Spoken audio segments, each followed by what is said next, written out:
All right, hey guys, we're back. Hole number 4, par 4, Oasis here. And this is a new redesigned hole for you guys. And with that wind, it's probably just enough to get up to the second fairway. So whether or not I choose to do so really isn't necessarily make or break. You know, I can lay back in this fairway. If you guys haven't seen me do it, I've done it twice, 3 times already. And I think I've, potentially equaled it 2 times. I think, I missed one on purpose, but I think if I was going for it, I did hit perfect ball. There's a good chance I probably would have made it. But you can see I'm probably just going to go for it here. I do think I can just creep it up here. Notice that I am applying some curl towards the right, and the biggest reason to do that is to create hopefully an extra momentum to get it to springboard up there. So there you can see it just kind of jumping up there. Super. It brings the ball in with a little bit more speed when you bring it in with that extra curl, and that's one of the biggest reasons that you see me doing that. Plus, the advantages of actually getting it there, I am virtually guaranteed that I will be at least putting. I can potentially make it from there, but it's going to be, kind of tough, reasonably challenged. We'll see what kind of wind we get as a second wind. But you can see that even with a little bit less driver, not necessarily a problem. We can just lay up. So you don't have to focus on necessarily the clubs I'm using. You just need to copy my techniques, copy my spins, stuff like that. You don't need to have the ideal. If you can get my landing zone and you can model that spin, that's really the only things, the biggest keys that you need. So here, you're going to see me, I usually top spin this.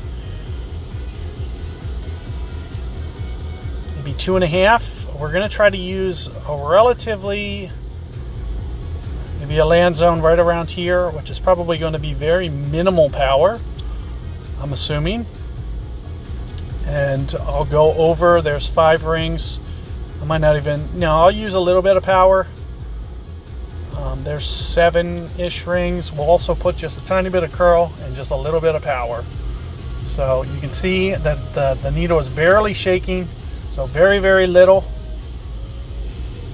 And the goal is just to hop it into that rough. And it looks like I needed just a tiny bit more curl. But all things considered, it's a very safe approach. We get our birdie.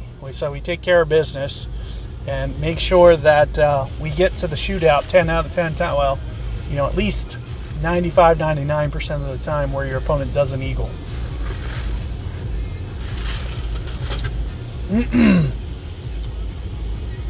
So here you can see opponent's going to be able to model that. Even carrying a guardian, it's not going to be an issue. You can see the biggest factor into playing this hole is pretty much the curl element. So getting the ball over back towards the left is the hardest thing to do. That's what you want to focus on the most. So one of the things, so what I recommend, looking at my opponent, making sure that you're not adding power when you do this.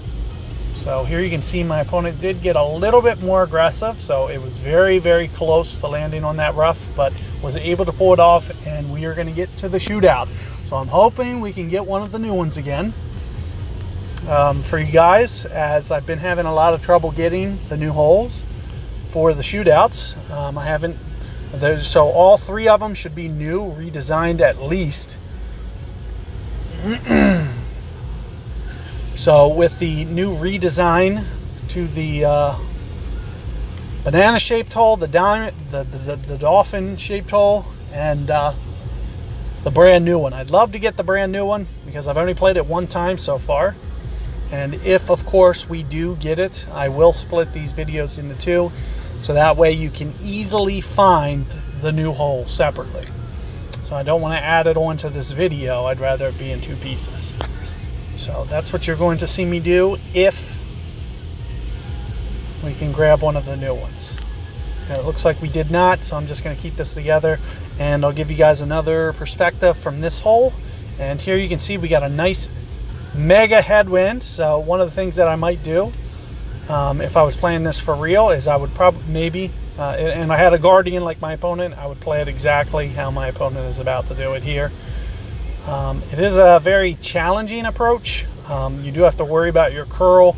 You have to worry about the wind direction, stuff like that.